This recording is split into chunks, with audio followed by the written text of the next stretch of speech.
الحمد لله رب العالمين والصلاة والسلام على أشرف خلق الله وسيد المرسلين وعلى آله وصحبه أجمعين رب اشرح لي صدري ويسر لي أمري واحلل عقدة من لساني يفقهوا قولي اللهم انفعنا بما علمتنا وعلمنا ما ينفعنا وزدنا علما اللهم لا سهل إلا ما جعلته سهلا وَأَنْتَ تَجْعَلُ الْحَزْنَ إِذَا شِئْتَ سَهْلًا آمین یا رب العالمین۔ ایک بڑے بزرگ ہیں، اللہ والے ہیں، وہ عام طور پر جب بھی اپنی گفتگو کا آغاز کرتے ہیں تو ایک جملہ بولتے ہیں کہ اللہ تعالیٰ کا بڑا شکر ہے، اللہ کا بڑا فضل ہے کہ اس نے ہمیں دور فتن میں اور قرب قیامت کے اس عہد میں توفیق دی کہ ہم اللہ کی بات، اس کے رسول صلی اللہ علیہ وسلم کی بات سننے کے لیے موجود ہیں۔ تو یہ بڑی اہم بات ہے۔ ہم جس دور میں رہ رہے ہیں وہ دور فتن ہے، اور بظاہر ایسا لگتا ہے کہ جیسے ہر دور کے جو لوگ ہیں ان کو محسوس ہوتا ہے کہ بہت فتنے ہیں اور قیامت شاید بہت قریب ہے، لیکن آج ہم اپنی آنکھوں سے جو کچھ دیکھ رہے ہیں اس میں واقعتاً ایسے لگتا ہے کہ کوئی مبالغہ نہیں ہے کہ فتنے بہت زیادہ ہیں۔ اور اس طرح نبی اکرم صلی اللہ علیہ وسلم نے ایک موقع فرمایا کہ تمہارے گھروں پر فتنے ایسے نازل ہوں گے جیسے بارش برستی ہے، یعنی ٹپ ٹپ برستے ہی رہیں گے، ایک بوند آئے گی، پھر دوسری، پھر تیسری، پھر چوتھی۔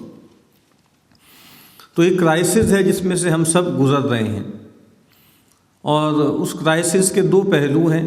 ایک پہلو تو یہ ہے کہ بحیثیت مجموعی امت مسلمہ وہ علم کے میدان میں، فکر کے میدان میں بہت پیچھے رہ گئی، اور نالائق ثابت ہوئے ہم۔ دنیاوی پلین پر جو جدید علم ہے، جو سائنس اینڈ ٹیکنالوجی ہے، اس میں ہمیں لگتا ہے کہ ہم بہت پچھڑ گئے، بہت پیچھے رہ گئے۔ اور اگر آپ غور کریں کہ تقریباً 150 سال پچھلے، یا اب تو کہہ سکتے ہیں کہ تقریباً 250 سال سے امت مسلمہ کے جو بڑے اذہان ہیں، جب بھی وہ یہ غور کرتے ہیں کہ بھئی امت پر کیا بپتا آئی، ان پر کیا مصیبت آئی، کیوں وہ زوال کا شکار ہوئی، تو زیادہ تر تجزیے یہیں پر کلمینیٹ کرتے ہیں کہ ہم اصل میں سائنس اینڈ ٹیکنالوجی میں، جدید علم میں پیچھے رہ گئے، اور کچھ اور لوگ ہم سے آگے نکل گئے، اس وجہ سے ہم مغلوب ہو گئے۔ یہ بات جزوی طور پر ٹھیک ہے، لیکن یہ پوری بات نہیں ہے۔ ہمارے زوال کا اصل سبب یہ نہیں ہے۔ جو اقبال نے کہا نا کہ زوال بندہ مومن کا بے زری سے نہیں، بندہ مومن کا زوال فقیر، نادار ہونا، بے زر ہونا وہ نہیں ہے۔ ہمارا مسئلہ کچھ اور ہے۔ ہمارا مسئلہ ذہنی اور فکری سے زیادہ اخلاقی ہے، یا جس کو کچھ لوگ کہتے ہیں کہ وجودی ہے، ایگزسٹانشل ہے ہمارا مسئلہ۔ ہمارا مسئلہ صرف ذہنی نہیں ہے۔ اور اقبال کا جو شعر تھا، جو بالکل ایک کلیشے کی طرح بن چکا ہے، لیکن بہرحال وہ شعر بالکل ویلڈ ہے، بالکل ٹھیک ہے، کہ وہ زمانے میں معزز تھے مسلمان ہو کر، اور تم خوار ہوئے تارک قرآن ہو کر۔ تو اس امت نے من حیث المجموع 2 غداریاں کی ہیں، اور اس کو مان لینا چاہیے۔ اور ظاہری بات، جب ہم امت کہتے ہیں تو کہنے والا بھی، سننے والے بھی، سب اس میں شریک ہیں۔ یعنی یہ کسی اور کی طرف جو ہے فنگر پوائنٹ کرنا نہیں ہے، یہ اپنا جائزہ ہے۔ 2 بڑی غداریاں ہم نے کی ہیں، اور وہ کیا ہیں کہ ہم نے اللہ سے بے وفائی کی ہے، ہم نے رسول اللہ صلی اللہ علیہ وسلم سے غداری کی ہے۔ بس یہ ہمارا کل المیہ ہے، اور کوئی امکان نہیں ہے ہمارے کسی بھی طرح کے عروج کا، کسی بھی طرح کے غلبے کا، جب تک کہ ہم اپنی اس جرم کی تلافی نہ کریں، جب تک کہ ہم اللہ کی طرف رجوع نہ کریں، جب تک کہ ہم رسول اللہ صلی اللہ علیہ وسلم کے اسوہ حسنہ کو اپنے سامنے نہ رکھیں۔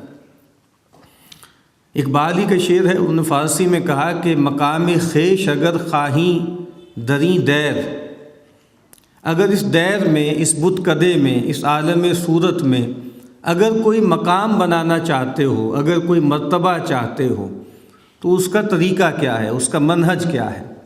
GDP کو بڑھاؤ، GNP کو بڑھاؤ، انڈسٹریلائزیشن بڑھاؤ اور جو ہے وہ فیکٹریاں لگاؤ، IT میں ترقی کرو، نہیں۔ سادہ سا نسخہ ہے، بحق دل بند و راہ مصطفیٰ رو۔ حق تعالیٰ سے اپنا دل لگاؤ، اپنا دل وابستہ کرو اللہ تعالیٰ سے، اور راہ مصطفیٰ رو، اور رسول اللہ صلی اللہ علیہ وسلم کے رستے پر چلو۔ اگر تم یہ نہیں کرو گے تو جو بھی ترقی ہوگی وہ جعلی ہوگی، وہ ببل کی طرح ہوگی، اس کی کوئی حیثیت نہیں ہوگی۔ تو اسی کے لیے آپ دیکھتے ہیں کہ جو اغیار ہیں، جو مسلمانوں کے دشمن ہیں، انہوں نے ان دونوں ہی کو ہٹ کیا، اللہ کے تعلق کو مجروح کیا، اور اللہ سے تعلق کو مجروح کرنے میں جو سب سے بڑا آلہ انہوں نے استعمال کیا وہ تصور جہاد کو ڈسٹارٹ کرنا ہے۔ جہاد کا تصور ڈسٹارٹ کر دیا۔ ایسے لوگ جہاد کا علم لے کر اٹھے جن کا مزاج، جن کی نفسیات غنڈوں جیسی، آوارہ لوگوں جیسی تھی، درندوں جیسی تھی، اور انہوں نے جہاد کے نام پر وہ کھلواڑ کیا، وہ فساد مچایا کہ اب اچھے اچھے لوگ جہاد کا نام لیتے ہوئے ڈرتے کہ اگر یہ ہے جہاد، اگر اس کو جہاد کہتے ہیں اور یہ ذروۂ سنام ہے دین کا، اور یہ اللہ سے وابستگی کا گویا سب سے بڑا مظہر ہے، تو ہم تو اس سے ہاتھ اٹھاتے ہیں۔ اور پھر تقریباً جو غلام احمد قادیانی کا منہج تھا، اور اس کا شعر بھی تھا کہ دین کے لیے حرام ہے اب دوستوں قتال، تو اس امت کے دانشور، اس امت کے معاف کیجیے گا بہت سے علماء اب اس نتیجے پر پہنچ چکے ہیں کہ یہ جہاد وہاد کا کھیل ختم ہو گیا، اور اس کو ہمیں چھوڑنا ہے، اور ہمیں سبمسو ہونا ہے، ہمیں ہمبل ہونا ہے، ہمیں صلح کی بات کرنی ہے، ہمیں دب کے رہنا ہے۔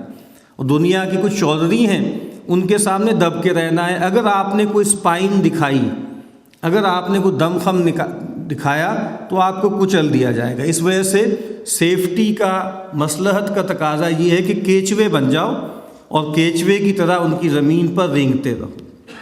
تو اللہ سے تعلق کو غارت کر دیا جہاد کو ڈسٹارٹ کر کے، اور رسول اللہ صلی اللہ علیہ وسلم سے تعلق کو، ان کی شخصیت کو معاذ اللہ داغدار کرنے کی کوشش کی۔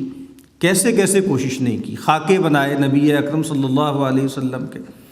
اور آپ دیکھتے نہیں ہیں کہ ہر دفعہ جو رسپانس آتا ہے مسلمانوں کا وہ پہلے سے کم ہوتا ہے، وہ ہمیں گویا سیچوریٹ کر رہے ہیں، ہمیں جیسے تھکا تھکا کے مار رہے ہیں، اور ایسی چیزیں بار بار نکال کے لاتے ہیں یہ دکھانے کے لیے کہ بھئی ابھی تک ان میں کوئی دم خم ہے، ابھی بھی پیغمبر سے کوئی نسبت ان کو ہے یا نہیں ہے۔ طرح طرح سے کبھی قوانین کے ساتھ چھیڑ چھاڑ ہوگی، کبھی کچھ اور معاملہ ہوگا، کبھی جو توہین رسالت کا جو قانون ہے اس کے ساتھ جو ہے وہ کچھ کرنے کی کوشش کی جائے گی۔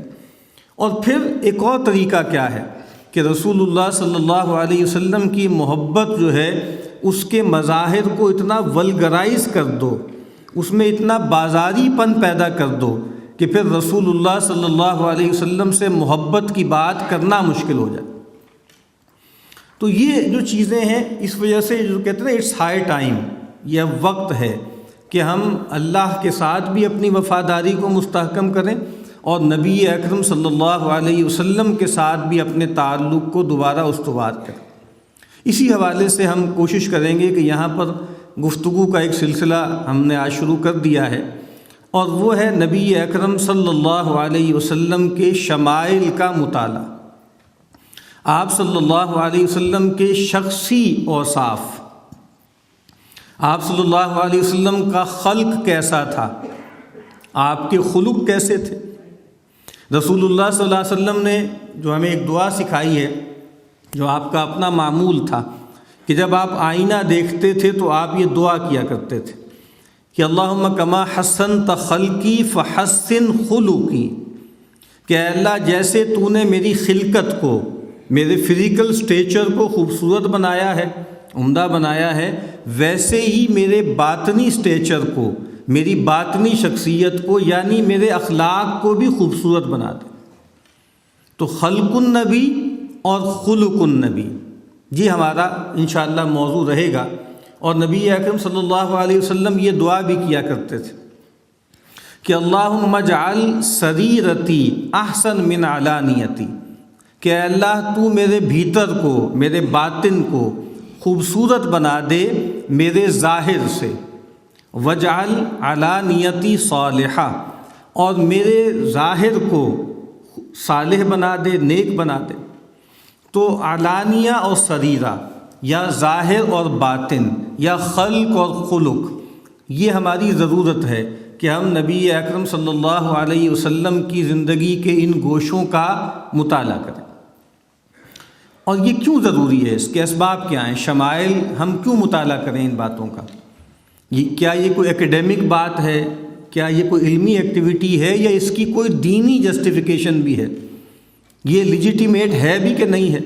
کیونکہ آپ کو معلوم ہے نا یہ بات، کہ میں نے پہلے بھی شاید عرض کی تھی یہ بات، کہ ایک ٹینڈنسی یہ ہوتی ہے کہ شریعت کے ساتھ انسان وابستگی اختیار کرے اور امر کے ساتھ تعلق رکھے، اور اس میں بہت زیادہ سٹانچ ہو، بہت کٹر ہو۔ اور کچھ لوگوں میں ٹینڈنسی ہوتی ہے شارع کے ساتھ تعلق کی، یعنی ایک شریعت کے ساتھ تعلق ہے اور ایک شارع کے ساتھ تعلق ہے۔ جو شریعت لانے والے ہیں ان سے تعلق آپ کا ہے کہ نہیں ہے، اس میں کوئی والہانہ پن، اس میں کوئی محبت ہے یا نہیں ہے۔ تو ہمارے ایسے لوگ، ان کے ساتھ یہ ایک مسئلہ ہو گیا ہے کہ انہوں نے جینونلی فوکس کیا شریعت پر، انہوں نے جینونلی فوکس کیا امر پر، اور اس میں الحمدللہ کوشش کی کہ رسول اللہ صلی اللہ علیہ وسلم جو حکم دے رہے ہیں، جو امر آپ لے کر آ رہے ہیں، اس میں اپنی سی کوشش کر کے جو ہے امتثال کیا جائے، اس کا، اس پر چلا جائے۔ لیکن دوسری چیز کچھ دب گئی، دوسری چیز میں کچھ کمی آ گئی، موجود ہے، ظاہر ہے، وہ فطری ہے۔ مسلمان ہونے کا مطلب یہ ہے کہ رسول اللہ صلی اللہ علیہ وسلم کے ساتھ تعلق میں ایک جذباتی پن لازماً ہوگا۔ اور یہ ہم دیکھتے ہیں، اگر ہم سیرت کا مطالعہ کریں، احادیث کا مطالعہ کریں، تو کئی لوگوں کا یہ میٹامورفسس ہوا ہے، باقاعدہ ایسا ہوا ہے کہ ان لوگوں نے، یعنی جو صحابی بنے بعد میں، انہوں نے اپنا یہ تجربہ بیان کیا کہ اللہ کے رسول، جب میں یہاں آیا تھا، ایک خاتون کے بارے میں بھی ہے کہ میں آئی تھی، انہوں نے کہا، شاید ہند کے بارے میں روایت ہے، انہوں نے کہا کہ جب میں آپ پر ایمان نہیں لائی تھی، اس وقت آپ کا خیمہ میرے لیے انتہائی قابل نفرت تھا، اور جیسے ہی میں آج آپ پر ایمان لے آئی ہوں، آپ کا جو خیمہ ہے، آپ کا جو گھر ہے، آپ کا جو حرم ہے، وہ میرے لیے انتہائی محبوب ہو گیا۔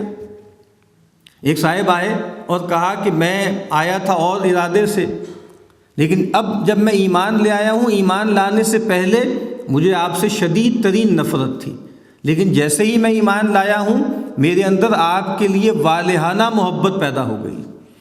تو یہ بات تو ٹھیک ہے کہ جس نے بھی مسلمان ماؤں کا دودھ پیا ہے، جو مسلمانوں کے گھروں میں پیدا ہوا ہے، اس کے اندر ایک کم سے کم جو ہے وہ لیول موجود ہے نبی اکرم صلی اللہ علیہ وسلم سے محبت کا۔ اور جس طرح میں نے عرض کیا ہے کہ لیکن ہمیں اس کو بڑھانے کی ضرورت ہے۔ کیوں ضرورت ہے؟ اس وجہ سے کہ خود اللہ تعالیٰ نے ہم سے اس کا مطالبہ کیا ہے۔ سورہ توبہ کی مشہور آیت ہے جہاں جو ہے وہ 3 علائق دنیاوی کا تذکرہ کیا گیا، کہ وہاں تذکرہ پہلے جو ہے کچھ رشتوں کا تذکرہ کیا گیا کہ اگر اے نبی سے کہہ دیجئے کہ اگر تمہارے باپ، تمہاری اولادیں، تمہارے بھائی، تمہارے جوڑے اور تمہارے جو کت اینڈ کن ہیں، تمہارے رشتہ دار، اور وہ مساکن جو تمہیں بہت خوش آتے ہیں، اچھے لگتے ہیں، اور وہ کاروبار جن کے مندے کا تمہیں اندیشہ رہتا ہے، قل ان کان آباؤکم وابناؤکم واخوانکم وازواجکم وعشیرتکم واموال اقترفتموها، وہ مال جو تم نے بڑی محنت سے کمائے ہیں، وہ تجارت تخشون کسادہا، وہ تجارت جس کے مندے کا تمہیں اندیشہ رہتا ہے، ومساکن ترضونہا، اور وہ مسکن جو تمہیں خوش آتے ہیں۔ اگر یہ 8 چیزیں احب الیکم من اللہ ورسولہ، محبوب تر ہو جائیں اللہ اس کے رسول سے، وجہاد فی سبیلہ، اور اس کے رستے میں جہاد سے، فتربصوا حتی یأتی اللہ بامری، تو پھر انتظار کرو یہاں تک کہ اللہ اپنا فیصلہ لے آئے۔ اور اللہ تعالیٰ ایسے فاسق لوگوں کو راہ یاب نہیں کرتا۔ اب یہاں پر بھی آپ دیکھیے جہاد، اللہ سے تعلق، اس کی بھی ریکوائرمنٹ کیا ہے؟ جہاد۔ رسول اللہ سے تعلق، اس کی ریکوائرمنٹ بھی کیا ہے؟ جہاد۔ کیوں ہے؟ چونکہ جہاد اصل میں کس لیے ہے کہ ظلم کا خاتمہ ہے، زمین پر اللہ کے کلمے کو سربلند کرنا ہے، تو اللہ سے محبت کا تقاضا ہے جہاد فی سبیل اللہ، اور رسول اللہ سے محبت کا تقاضا ہے۔ کیوں رسول اللہ سے محبت کا تقاضا ہے؟ کیونکہ یہ رسول اللہ کا محبوب ترین عمل ہے۔ ایک محبوب ترین عمل نماز ہے، اور دوسرا محبوب ترین عمل کیا ہے؟ جہاد فی سبیل اللہ۔ لَوَدِدْتُ أَنْ أُقْتَلَ فِي سَبِيلِ اللَّهِ ثُمَّ أُحْيَا ثُمَّ أُقْتَلْ ثُمَّ أُحْيَا ثُمَّ أُقْتَلْ۔ میری بڑی خواہش ہے، بڑی چاہت ہے کہ میں اللہ کے راستے میں قتل کیا جاؤں، پھر زندہ کیا جاؤں، پھر قتل کیا جاؤں، پھر زندہ کیا جاؤں، پھر قتل کیا جاؤں۔ اور فرمایا کہ اگر مجھے امت کے بارے میں امت پر سختی کا یا امت کی طرف سے جو ہے اس کی پریشانی کا لحاظ نہ ہوتا تو میں کسی جنگ میں بھی پیچھے نہ ٹھہرتا، ہر جنگ میں جاتا، ہر سریے میں جاتا، ہر غزوے میں جاتا۔ تو رسول اللہ صلی اللہ علیہ وسلم سے تعلق، اللہ سے تعلق، دونوں سے تعلق ٹیسٹ کہاں پر ہوگا کہ اللہ کے راستے میں کوئی جد و جہد ہے، کوئی محنت ہے، کوئی کد و کاوش ہے یا نہیں ہے۔ تو ایک تو میں عرض کر رہا تھا کہ اللہ کے رسول کی محبت فرض عین ہے، واجب ہے، اور رسول اللہ صلی اللہ علیہ وسلم، اور یہ عقیدے کا مسئلہ ہے، یہ کوئی ایسی بات، کوئی جذباتی گفتگو نہیں ہے۔ رسول اللہ صلی اللہ علیہ وسلم نے ایمان کی نفی کر دی ہے اس شخص سے جو رسول اللہ صلی اللہ علیہ وسلم کو اپنی والدین اور اپنی اولاد سے زیادہ محبوب نہ سمجھے۔ لا یؤمن احدکم حتی اکون احب الیہ من والدہ و ولدہ، کہ تم میں سے کوئی شخص اس وقت تک مومن نہیں ہو سکتا جب تک کہ میں اسے محبوب تر نہ ہو جاؤں اس کے والدین اور اولاد سے۔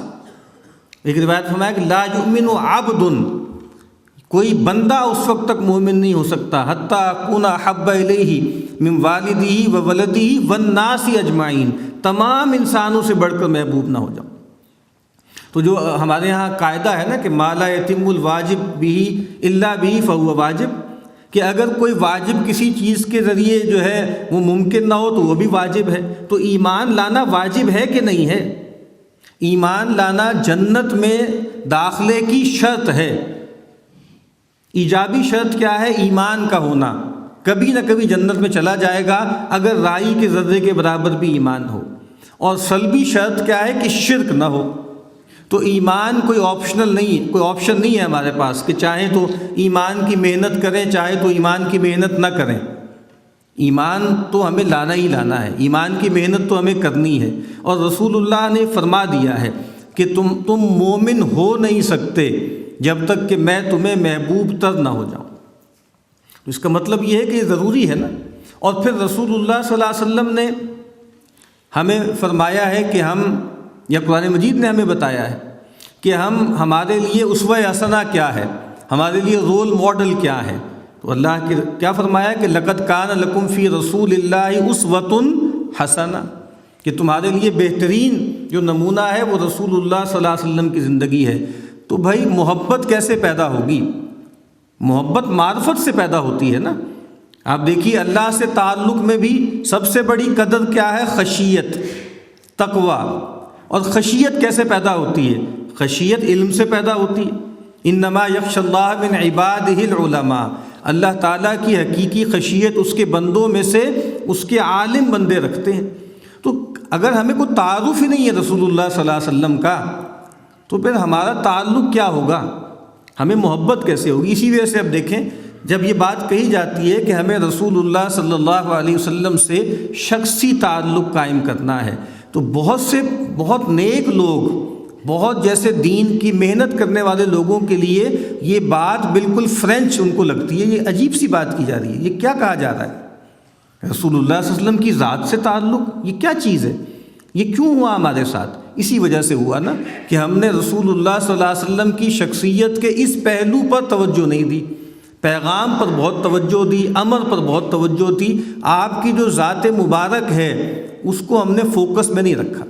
اور آپ یہ دیکھ لیجئے جو چیزیں ہماری فوکس میں رہتی ہیں، ہمارے سامنے رہتی ہیں، اس کے بارے میں ہمارا تصور کیا ہوتا ہے۔ تھامس کارلائل نے 19ویں صدی میں ایک کتاب لکھی آن ہیروز اینڈ ہیرو ورشپ، اور اس میں بتایا کہ 19ویں صدی میں جو وہ دنیا دیکھ رہا تھا، یورپ کو دیکھ رہا تھا، اس نے کہا کہ ہم بہت زوال کا شکار ہو گئے۔ اور کہا کہ پستی پیدا ہو گئی ہے. کیوں پیدا ہو گئی؟ اس نے اس کے 2 اسباب بتائے ہیں. اس نے لکھا ہے کہ دو اسباب سے بڑی پستی پیدا ہو گئی ہے. ایک اس نے کہا ہے کمرشلزم کی وجہ سے، اس وقت کی بات کر رہا ہے. اور دوسرا وہ کہہ رہا ہے اسی کا لازمی تقاضا سیلف گریٹیفیکیشن، کمرشلزم اور سیلف گریٹیفیکیشن. اور اس نے کہا کہ بھائی ہمیں کلٹ آف گریٹ مین اس کی ضرورت ہے.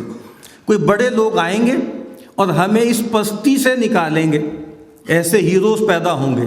اور وہ مایوس تھا اپنے زمانے میں کہ خاص طور پہ لبرلزم اور انڈسٹریلزم کی وجہ سے خدا اخلاق ڈپ کر رہے تھے، نیچے جا رہے تھے، اور سائنس اور اسکیپٹسزم وہ ترقی کر رہے تھے. تو اس نے کہا کہ ہمیں کلٹ پیدا کرنے کی ضرورت ہے، ہمیں پرسوناز پیدا کرنے کی ضرورت ہے. اور کہا کہ وہ بڑے لوگ آئیں گے اور بڑے لوگ آ کر لیڈ کریں گے اور ہمیں اس پستی سے نکالیں گے. تو آپ کو معلوم ہے جس دنیا میں ہم رہ رہے ہیں یہ لبرل دنیا ہے، اس کا اپنا ایک آرڈر ہے. اور اس آرڈر کو وہ اسٹیبلش کیسے کرتے ہیں؟ وہ اسٹیبلش کرتے ہیں کچھ ہیروز کے ذریعے. اور ان ہیروز میں کون لوگ سب سے بڑھ کر ہیں؟ وہ میڈیا پرسنز ہیں، وہ اسپورٹس مین ہیں اور میڈیا پرسنز ہیں. ان میں گلوکار ہیں، اداکار ہیں، فنکار ہیں. تو آپ دیکھتے نہیں کہ ہمارے اپنے نوجوان وہ مختلف بالی ووڈ اور لالی ووڈ اور ہالی ووڈ کی جو ایکٹریسز ہیں، ان کے جو ایکٹر ہیں، ان کی ایک ایک چیز کو فالو کرتے ہیں، ایک ایک چیز پر نگاہ رکھتے ہیں اور ان جیسا بننے کی کوشش کرتے ہیں، امیٹیٹ کرتے ہیں ان کو. اور ایسے ہوئے ہیں معاملات کہ کچھ عرصے پہلے ایک خاتون سامنے آئی کہ انہوں نے تقریباً 5 لاکھ پاؤنڈ خرچ کیے. کس کے لیے؟ ایک کارٹون کریکٹر بننے کے لیے. اور اس نے یعنی اپنی 4 پسلیاں نکلوا دیں اور اس نے اپنے چہرے کی 25 مرتبہ سرجری کروائی ایک کارٹون کریکٹر بننے کے لیے. آپ پڑھتے ہیں کہ فلاں خاتون ہے، انہوں نے اپنا چہرہ بگاڑ لیا، برباد کر لیا اپنے آپ کو. کسی خاتون جو ہے وہ گلوکارہ سے ملنے کے لیے، کسی آدمی نے اپنے کوئی آئیکن تھا، کوئی فٹ بالر تھا، کوئی اداکار تھا، اس جیسا بننے کے لیے کئی مرتبہ پلاسٹک سرجری کروائی. تو یہ ہمارے سامنے ہو نہیں رہا، ہم دیکھ نہیں رہے. اور یہ بات میں آپ سے عرض کر دوں، معاف کیجیے گا، ہمارے وہ بچے جو بیکن ہاؤس میں پڑھ رہے ہیں، جو سٹی اسکول میں پڑھ رہے ہیں، جو LGS میں پڑھ رہے ہیں، وہ رسول اللہ کو نہیں جانتے. یہ اطلاع آپ کو بہت جلد ہو جائے گی، بالکل نہیں جانتے. ان کو بس اتنا پتہ ہے یہ profit piece be upon him, بس نہ کچھ اور کچھ بھی نہیں پتہ. ان کے ہیروز اور ہیں، ان کی ہیروئنز اور ہیں، ان کے رول ماڈلز اور ہیں. سبب کیا ہے کہ رسول اللہ صلی اللہ علیہ وسلم کا تذکرہ ہی نہیں ہے، گھروں میں نہیں ہے، مسجدوں میں نہیں ہے، خانقاہوں میں نہیں ہے، جماعتوں میں نہیں ہے.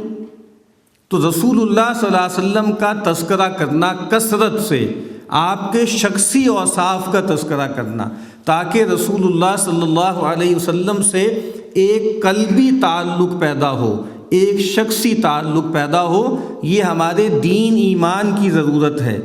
اور پھر اس دنیا میں اگر باعزت جینا چاہتے ہیں، اگر کوئی آبرو کی زندگی جینا چاہتے ہیں، تو اس کا طریقہ بھی یہی ہے. مولانا روم کے شعر پہ بات میں ختم کرتا ہوں. انہوں نے کہا کہ بخت جہاں یار ماں، دادن جاں کار ماں، کہ کہا کہ خوش بختی تو ہماری دوست ہے اور جان دینا ہمارا کام ہے، اور ہمارے لیے مسئلہ کوئی بھی نہیں ہے. قافلہ سالار ماں فخر جہاں مصطفیٰست، کہ ہمارے قافلہ سالار کون ہیں؟ ہمارے قافلہ سالار محمد الرسول اللہ ہیں صلی اللہ علیہ وسلم. خوش بختی چاہتے ہیں، اگر چاہتے ہیں کہ اللہ کے لیے جان دینے کا جذبہ پیدا ہو، اللہ کے لیے جینے کا جذبہ پیدا ہو، تو اس کی لازمی شرط ہے کہ نبی اکرم صلی اللہ علیہ وسلم سے شخصی محبت کا تعلق پیدا کرنے کی کوشش کریں.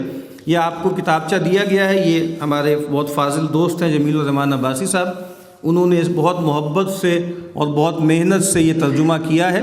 تو یہ آپ کے لیے ہدیہ ہے، اس کو اپنے پاس رکھیے. انشاءاللہ اگلے ہفتوں میں ہم جو ہے 2 روایتیں اس کتابچے میں ہیں، اس کا ہم سلسلہ وار مطالعہ کریں گے.